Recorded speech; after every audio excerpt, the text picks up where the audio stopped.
بسم اللہ الرحمن الرحیم. امید ہے کہ آپ خوش ہوں گے. اللہ آپ کو خوش رکھے. میں ہوں اسف اقبال احساس اور آپ دیکھ رہے ہیں اردو دان. جیسا کہ آپ کے علم میں ہے کہ پچھلے لیکچر میں ہم نے ڈاکٹر روہت قریشی کا ایک تنقیدی مضمون علامہ اقبال کا تصور وطنیت وہ پڑھا تھا. آج ان کے کچھ سوالات اور یہ کرنے کی کوشش کرتے ہیں. تو پہلا ہے، پاکستان ایک نظریاتی مملکت ہے. عالم اسلام کی ثقافتی زبان فارسی رہی ہے. پاکستان کی قومی زبان اردو ہے. زبان اظہار کا وسیلہ ہے. بت بے اور تے کے ساتھ ہے. بے و تے کے ساتھ نہیں. بت نہیں کہ ان کی پوجا کی جائے. اصلی شرف و فضیلت کا معیار نسب نہیں تقوی پر ہے. اچھا، دوسرا سوال، مغرب کے تصور وطنیت اور اسلامی نظریہ قومیت کے درمیان بنیادی فرق امتیاز کیا ہے؟ تو مغرب میں یہ ہوتا ہے کہ مغرب کا تصور وطنیت جو ہے وہ جغرافی حدود، رنگ، نسل اور خون پر ہے، جبکہ اسلامی نظریہ قومیت جو ہے وہ مذہب اور عقیدے پر ہوتا ہے. دوسرا سوال تھا کہ اقبال زبان پرستی اور وطن پرستی کے کیوں مخالف تھے؟ تو اقبال کے خیال میں زبانیں جو ہوتی ہیں وہ اظہار کا وسیلہ ہوتی ہیں اور بت نہیں کہ جن کی عبادت کی جائے یا پوجا کی جائے. صحیح. اور اس کی بنیاد پر قوم یا ملت کی بنیاد رکھی جائے. تو مسلمان سینکڑوں زبان بولتے ہیں، جہاں بھی گئے وہاں اس نے اپنے زبان کا سہارا لیا. صحیح. اور مسلمان جو ہے وہ سینکڑوں زبانیں بولتے ہیں، لیکن اس کے باوجود وہ ایک قوم ہے. وطن پرستی یا جغرافی حدود بھی ایک قوم کے لیے بنیاد نہیں بن سکتی. یعنی جو وطن پرستی ہے یا جغرافی حدود ہے وہ ایک قوم کے لیے جو ہے وہ بنیاد نہیں بن سکتی، کیونکہ وطن کو قومیت کی بنیاد بنانے سے ایک ہی نظریہ اور عقیدے کے لوگ جو دنیا کے مختلف حصوں میں رہتے ہیں اجنبیت اور دوری کا احساس ہوگا، جو فطری طور پر ناممکن ہے. اچھا، تیسرا دیکھیں، اس جملے کا مطلب واضح کریں. اصل اہمیت زبانوں کو نہیں، مطالب کو حاصل رہی ہے. جس کا مطلب یہ کہ زبان جو ہے وہ اظہار کا وسیلہ ہے. صحیح. مسلمان جہاں بھی گئے انہوں نے وہی زبان اپنے اس میں تبلیغ کی. زبان جو ہے اس کے ذریعے ہم اپنے خیالات جو ہے وہ دوسروں کو پہنچا سکتے ہیں. صحیح. اور اس لیے زبان جو ہے اس کو مقصد نہیں بنانا چاہیے بلکہ ایک وسیلہ بنانا چاہیے.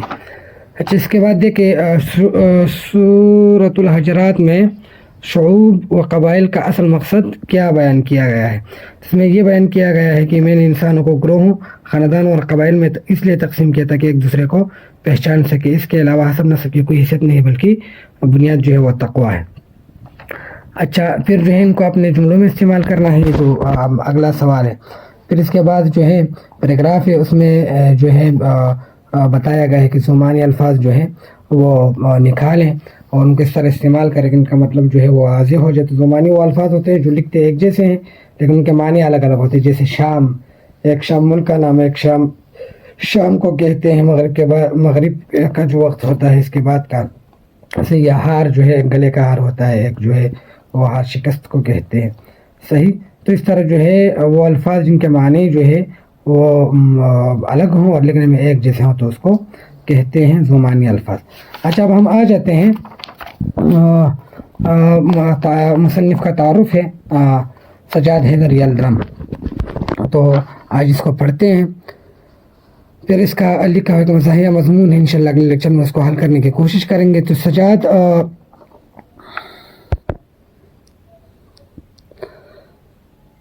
سجاد حیدر یلدرم پیدائش ان کی 1880 ہے، وفات جو ہے وہ 1943 ہے، 1943. سجاد حیدر یلدرم کا نام اردو ادب میں ایک خاص طرز نگارش سے منسوب ہے. طرز نگارش یعنی لکھنے والے کے نام سے یا لکھنے والا.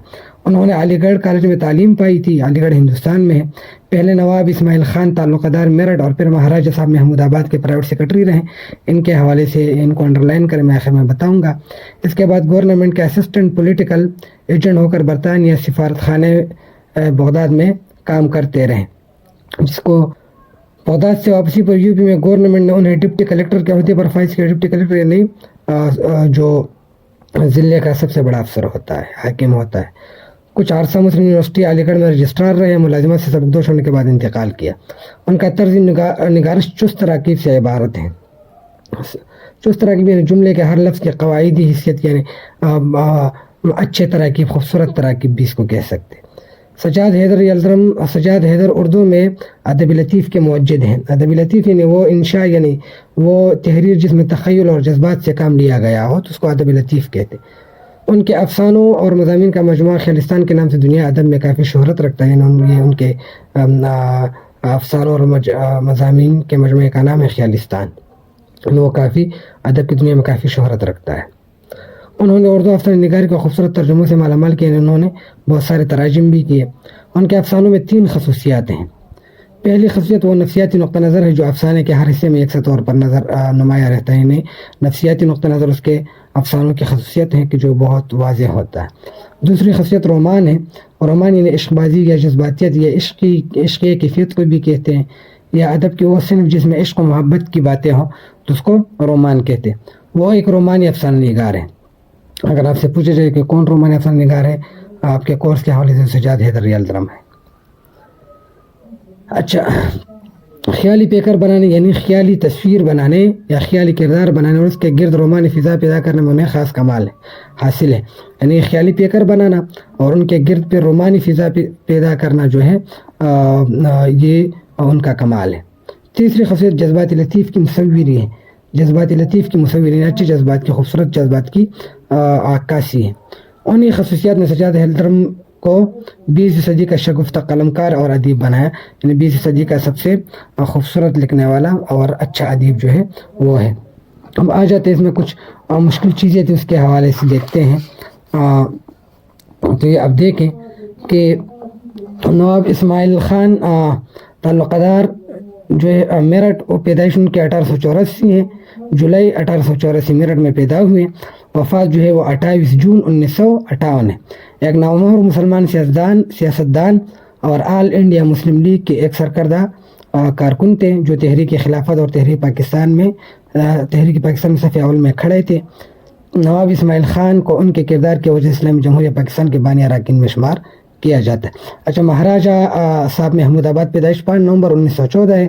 وفات 14 اکتوبر 1973 لندن، یعنی لندن میں وفات پا گئے. بھارت کے بہت جاگیردار اور قائد اعظم کے معتمد رفقا میں سے معتمد جس پر اعتماد کیا جا سکتا ہے. مسلم لیگ کے سرگرم رکن تھے. 1937 میں آل انڈیا مسلم لیگ کے سرگرم رکن بن گئے. اچھا، سفارت خانہ کس چیز کو کہتے ہیں؟ انگریز میں اس کو ایمبیسی کہتے ہیں. سفارت خانہ اس جگہ یا دفتر کو کہا جاتا ہے جہاں سفیر قیام پذیر ہوتے ہیں. ایک ملک کا سفیر جو ہوتا ہے دوسرے ملک میں اور جہاں ٹھہرتے اس کو سفارت خانہ کہتے ہیں. ڈپٹی کلیکٹر ضلع کا سب سے بڑا حاکم جو تحصیل، اصول اور نظم و نسق قائم کرنے کا ذمہ دار ہوتا ہے. رجسٹرار لوگوں کو مدد فراہم کرنے والا. چست طرح کی جملے کے ہر لفظ کی قواعدی حیثیت.